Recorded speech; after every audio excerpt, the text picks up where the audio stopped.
ये क्वेश्चन करते हैं,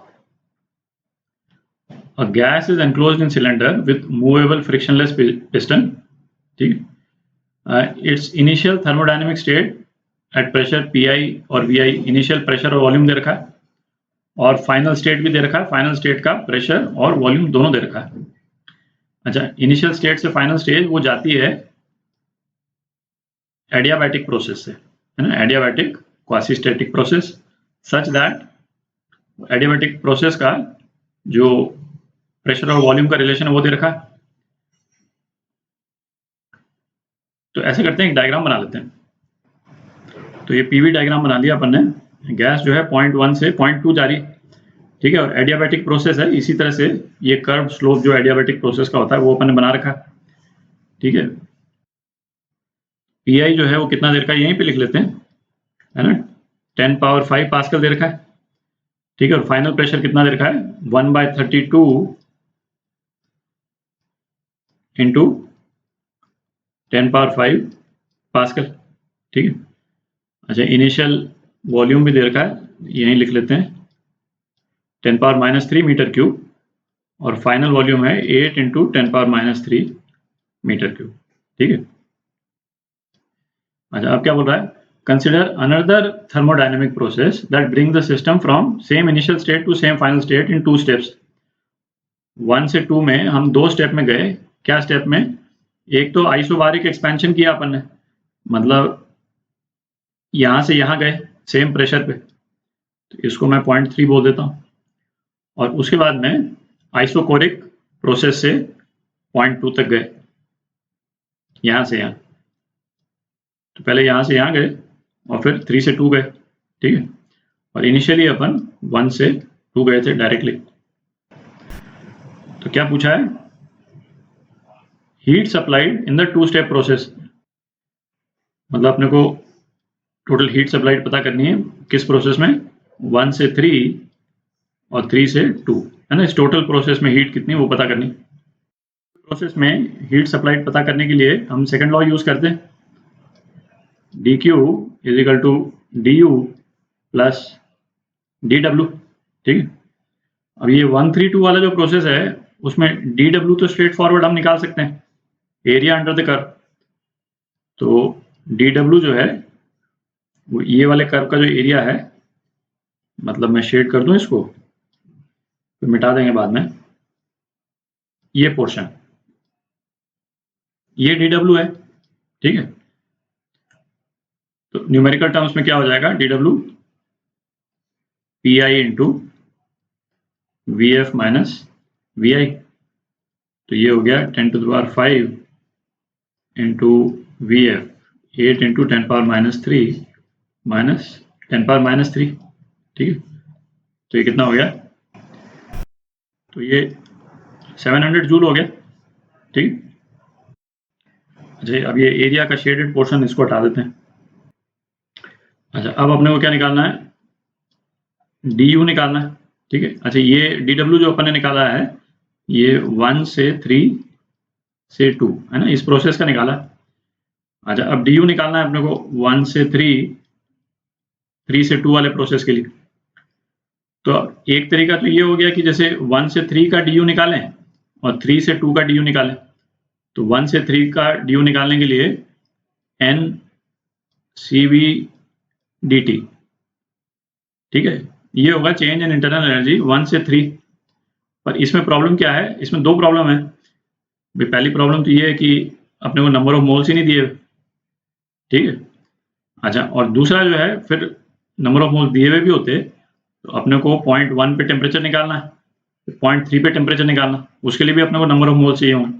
तो ये है ना, ये वाला ऑप्शन हम, मतलब ये वाला ऑप्शन जो है वो फिजिबल नहीं है ना। और दूसरा जो है, यदि नंबर ऑफ मोल्स दिए हुए भी होते तो एक तो टेम्परेचर निकालना है ना, वो कम्बरसम होता है, यहाँ से यहाँ का निकालते, फिर उसके बाद में NCV/dt यहाँ का भी कैलकुलेट करते, तो टेम्परेचर 3 का निकाल करके फिर 2 का भी निकालना पड़ता।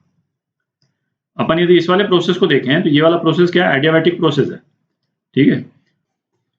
यहाँ पे लिख लेते हैं, जैसे एडियाबैटिक प्रोसेस के लिए अपने को मालूम है कि dq तो 0 होता है, ठीक है। ये dq 0 होता है तो du कितना हो जाता है, माइनस ऑफ वर्क डन, ठीक है।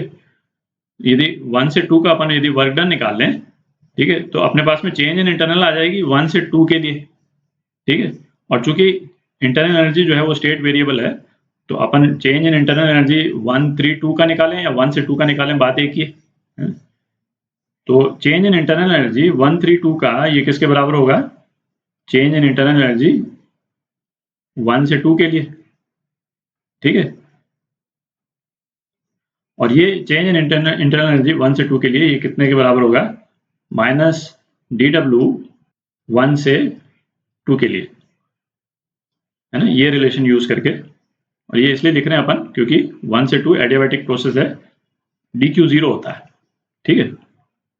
तो वर्क डन निकाल लेते हैं। एडियाबैटिक प्रोसेस का वर्क डन तो अपने को मालूम ही है। तो एडियाबैटिक प्रोसेस के वर्क डन के लिए अपने को एडियाबैटिक कांस्टेंट निकालना होगा, ठीक है। क्योंकि अपने को ना गैस का टाइप नहीं दे रखा है इसमें कि मोनोएटॉमिक है कि डायटॉमिक, हमारा केवल एक हिंट है। ये क्या दे रखा अपने को गैस के बारे में? P3 P क्यूब V⁵5, ये जो है वो कांस्टेंट है, कांस्टेंट K, ठीक है। तो इसका मतलब क्या हो गया? इसको क्यूब रूट ले लें तो PV⁵5/3 ये जो है ये कोई दूसरा कांस्टेंट हो जाएगा, K⁻⁴ बेसिकली। तो एडियाबैटिक कांस्टेंट क्या है इसका? एडियाबैटिक कांस्टेंट जो है 5/3 है, ठीक है। क्योंकि एडियाबैटिक कांस्टेंट क्या होता है? PV⁻γ। एडियाबैटिक प्रोसेस में PV⁻γ कांस्टेंट होता है और गामा एडियाबैटिक कांस्टेंट। तो एडियाबैटिक कांस्टेंट मिल गया अपने को 5/3, है ना। 5/3 से देखने में दिख भी रहा है कि ये मोनोएटॉमिक गैस है, मोनोएटॉमिक गैस, ठीक है। तो अब वर्क डन निकाल लेते हैं, थोड़ी जगह बना लेते हैं। तो प्रोसेस 1 से 2 का वर्क डन निकालते हैं, 1 to 2। तो एडियाबैटिक प्रोसेस का वर्क डन क्या होता था? P1V1 माइनस P2V2 अपॉन गामा-1, है ना। ये तो अपन कर चुके हैं कई बार, तो वैल्यूज डाल दें अपन। 10⁵ into 10⁻³ minus 1/32 into 10⁵ into 8 into 10⁻³ upon गामा-1, 5/3 -1। तो ये कितना हो गया? 112.5 जूल, ठीक है। तो इस रिलेशन के अकॉर्डिंग, है ना, 1 से 2 एडियाबैटिक प्रोसेस में चेंज इन इंटरनल एनर्जी 1 से 2 ये कितना हो जाएगा? Minus of work done in 1 से 2 वाला प्रोसेस। तो ये कितना हो गया? माइनस 112.5 जूल, ठीक है। तो अब अपन हीट सप्लाइड निकाल सकते हैं, ठीक है। तो हीट सप्लाइड इन प्रोसेस 1 से 3 से 2 ये कितना हो गया? चेंज इन इंटरनल एनर्जी 1 से 3 से 2 प्लस वर्क डन 1 से 3 से 2, ठीक।